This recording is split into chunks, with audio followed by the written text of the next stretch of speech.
Hello दोस्तों, KSFM Hindi stories and poem पर आपका हार्दिक अभिनंदन है। अगर आपने चैनल सब्सक्राइब नहीं किया हुआ है तो जल्दी से कर लीजिए।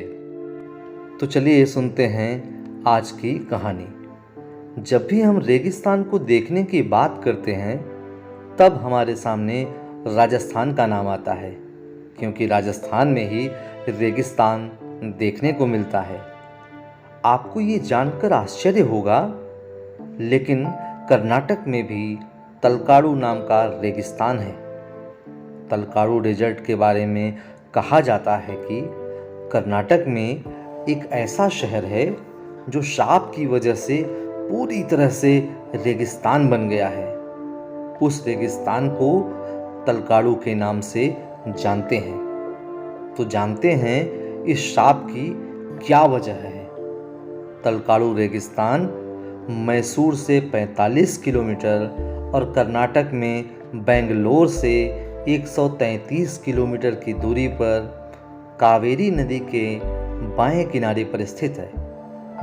तलकाडु रेगिस्तान के चारों ओर सिर्फ रेत ही रेत देखने को मिलेगी। यह रेगिस्तान पहले खूबसूरत शहर था।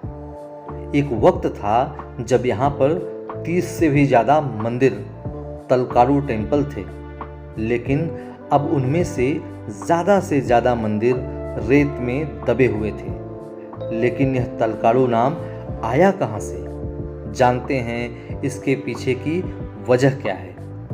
पुरातन काल से ही इस शहर का नामो निशान मिट गया है। यह शहर पूरी तरह से रेगिस्तान बन गया है। तलकाडु के बारे में बहुत सारी कहानियाँ बताई गई हैं। एक दिन ताला और कड़ू नाम के दो जुड़वा भाई जंगल में पेड़ काटने चले गए। उन दोनों ने एक ऐसे पेड़ को काट दिया जिस पेड़ की पूजा जंगली हाथी करते थे। बाद में उन्हें पता चला कि जो पेड़ उन्होंने काटा है उसमें भगवान शिव की प्रतिमा है, इसलिए वो हाथी इस पेड़ की पूजा करते थे। वो हाथी नहीं थे, बल्कि ऋषियों का रूप था। उसके बाद उस पेड़ को चमत्कारी रूप से फिर से स्थापित कर दिया गया। तब से इस जगह का नाम ताला कड़ू रखा गया। इसे संस्कृत में दला वान कहते हैं। वीरभद्रा स्वामी मंदिर के सामने इन दो जुड़वा भाइयों के प्रतिनिधित्व करने के लिए 2 पत्थर रखे गए हैं। ऐसा कहा जाता है कि राम जब लंका जाने के लिए निकले थे तब वो तलकाडु रेगिस्तान में रुके हुए थे। तलकाडु एक छोटा सा शहर था, लेकिन अचानक ऐसा क्या हुआ कि इस खूबसूरत शहर का रेगिस्तान बन गया। तो जानते हैं इसके इतिहास के बारे में। इस रेगिस्तान का इतिहास बड़ा संजीदा है, क्योंकि बहुत सारे राजाओं ने इस रेगिस्तान पर शासन किया था। 11वीं शताब्दी की शुरुआत में पश्चिमी गंगा यानी कि प्राचीन कर्नाटक राजवंश ने चोला राजवंश के आगे अपनी हार मान ली थी। उसके बाद चोला राजवंश ने तलकाडु पर कब्जा कर लिया था और बाद में उसे राजा राजापुरा के नाम से जाना गया। लेकिन 100 साल के बाद होयसल के राजा विष्णुवर्धन ने तलकाडु पर अपना अधिकार जमाया। होयसल के राजा ने चोला राजवंश को मैसूर से बाहर निकाला। उस वक्त तलकाडु 7 शहर और 5 मठों से बना हुआ था। 14वीं शताब्दी के मध्य तक होयसल के राजा ने तलकाडु पर शासन किया था। उसके बाद ये विजयनगर संप्रभु के सामंतों के कब्जे में चला गया। 1610 में तलकाडु शहर को मैसूर के राजा ने जीत लिया था। मैसूर के वोडेयार राजा के हिरासत में तलकाडु शहर आया था। वोडेयार राजा रानी अलमेलम्मा के गहने हासिल करना चाहता था, लेकिन हर बार वो गहने प्राप्त करने में असफल होता था। उसे वो गहने किसी भी हालात में हासिल करने थे। उसके बाद राजा ने एक सेना खड़ी की और रानी के पीछे उनको लगा दिया।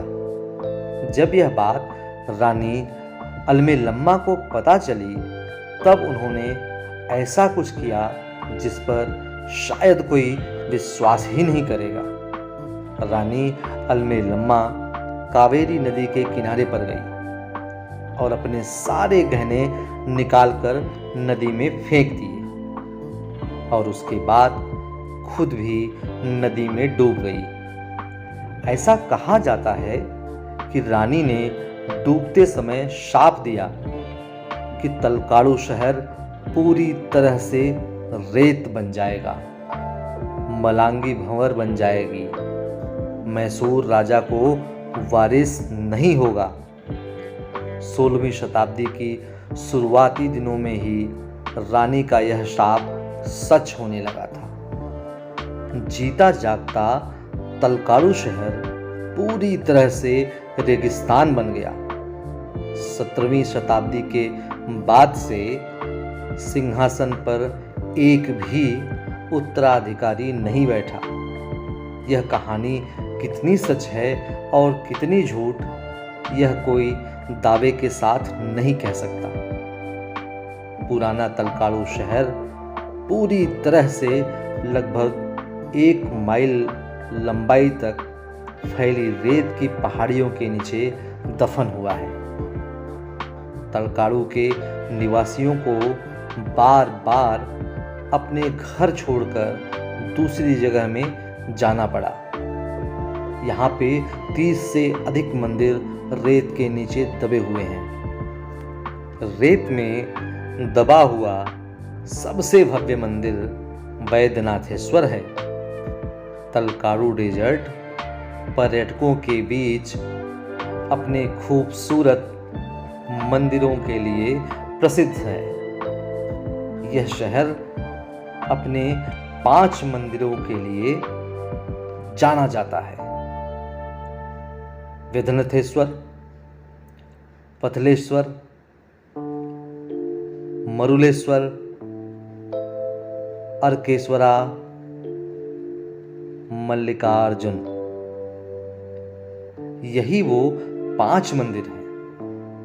माना जाता है कि यह 5 लिंग भगवान शिव के 5 मुखों का प्रतिनिधित्व करते हैं। पंचमार्ग का निर्माण करते हुए प्रसिद्ध हैं।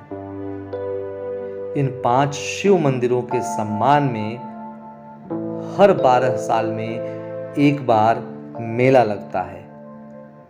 2009 में अंतिम बार यह मेला आयोजित किया हुआ था।